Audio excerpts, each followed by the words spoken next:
Cowboy bathed in the wrong river. Apache chief.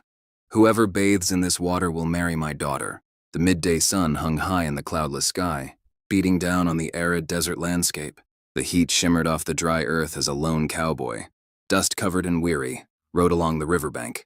His horse, equally tired, trotted slowly, its hooves stirring up little clouds of sand with each step.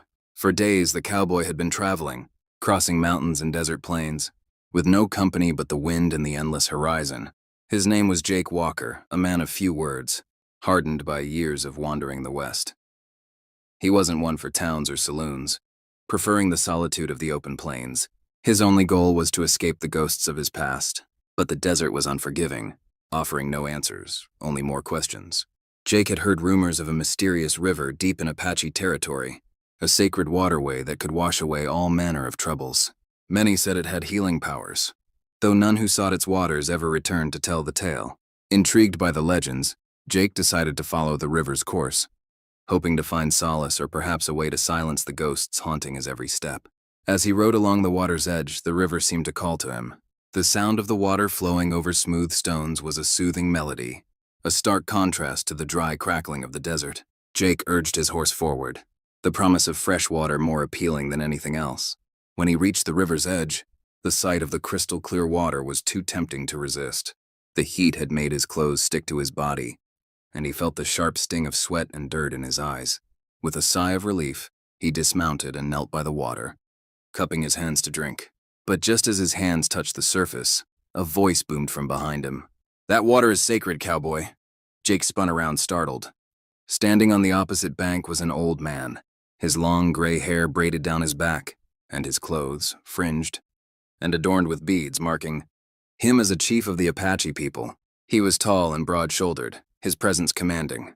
A group of warriors stood behind him, silent and watchful, their eyes locked on Jake with wary caution. The chief's piercing gaze never left Jake. "You have bathed in the wrong river. Stranger," he continued, his voice steady and strong. "The waters here are not for the unworthy." Jake, caught off guard, wiped the water from his mouth and slowly stood. "I didn't know," he said, his voice tinged with confusion and frustration. "I'm just a traveler, been on the road too long. I thought it was just water." The chief stepped forward, his gaze unwavering. "This river is sacred to my people. Only those who are chosen may bathe in it. The waters will grant their wish, but at a cost." Jake furrowed his brow. "A cost? What kind of cost?" The chief's face remained stern.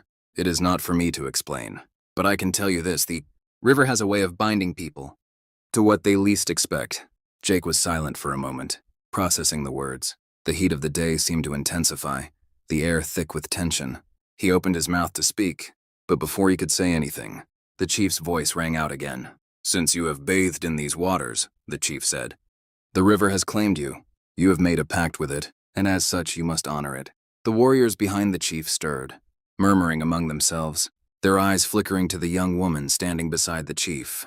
She was beautiful, with long, dark hair cascading over her shoulders, and her face, though stern, held a certain grace. She wore a simple yet elegant beaded top and a short skirt made of leather, a proud symbol of her heritage. Jake glanced at her, and for a brief moment their eyes met. The weight of the chief's words hung heavily in the air, but it was the woman's gaze that seemed to linger in his mind. Something about her eyes made him uneasy, yet curious. The chief cleared his throat, breaking the silence. "As part of the pact, you must marry my daughter." Jake blinked in surprise, unable to process the words immediately. "What, marry?" he stammered. "I didn't ask for this. I didn't want any part of this." The chief's eyes narrowed, and his voice grew even more commanding. "You have bathed in the sacred river. You have broken our ancient laws. There is no turning back now. The river chooses, and its will must be obeyed." The words echoed in Jake's mind as he looked back at the woman, the chief's daughter. She stood motionless, her expression unreadable, yet her eyes spoke volumes. He could see no resentment in her gaze, only acceptance. Still, the thought of being bound to this tribe, to this life, seemed impossible to him. "Your wish may have been granted, but it comes at a cost," the chief repeated. "Now you must face the consequences of your actions." Jake's heart raced, his mind spinning with confusion and fear. He didn't know what to do. He didn't belong here, not in this sacred place, not among these people, yet the weight of the chief's words bore down on him. And he knew that defying the river's will could bring consequences, far worse than marriage. And so Jake stood there, caught between the ancient forces of fate and the life he had always known. The days that followed were a blur of confusion and acceptance. Jake spent his time in the Apache camp, unsure of what to make of his situation. The chief's daughter, named Naya, would often pass by him, her gaze distant and unfeeling. There was a sense of responsibility on her shoulders, one that was passed down through generations, as though the marriage was her duty, not her choice. She had known this moment would come, just as the chief had known. The river had chosen, and the pact had been sealed. Despite the tension between them, Jake couldn't help but feel a strange pull towards Naya. There was something in the way she carried herself, a quiet strength that reminded him of the wild landscapes he had roamed. She was not the damsel in distress that he had expected, but a woman who had been shaped by her culture, her people, and the river's will.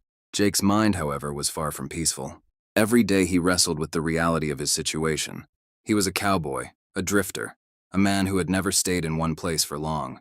And now he was bound to a life he didn't want, trapped by a sacred river and a promise made without his consent. One evening, as the sun dipped below the horizon, Jake found himself standing by the river once more.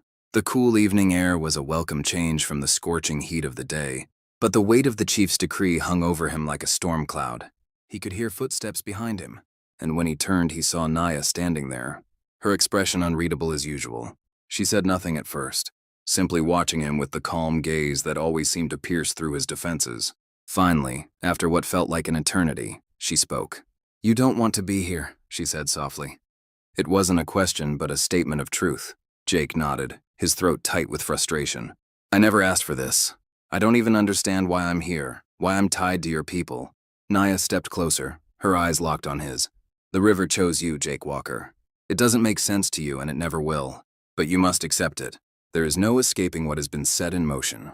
Jake's chest tightened as he fought back the urge to run, to escape the bonds that had been placed on him. But Naya's presence, her calmness, seemed to ground him in a way he couldn't explain.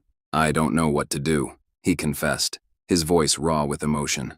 "I don't know how to live this life." Naya reached out, her hand resting on his arm. "You don't have to do it alone. I will help you, just as the river will help us both. But first you must trust me." Jake looked into her eyes, and for the first time, he saw not the daughter of an Apache chief, but a woman who understood the weight of their shared fate. The path ahead was uncertain, but in that moment, Jake knew that the river's will could not be denied. It had brought him here, and it would shape his future in ways he could never have imagined. And so, with a quiet nod, Jake accepted his fate, ready to face whatever came next.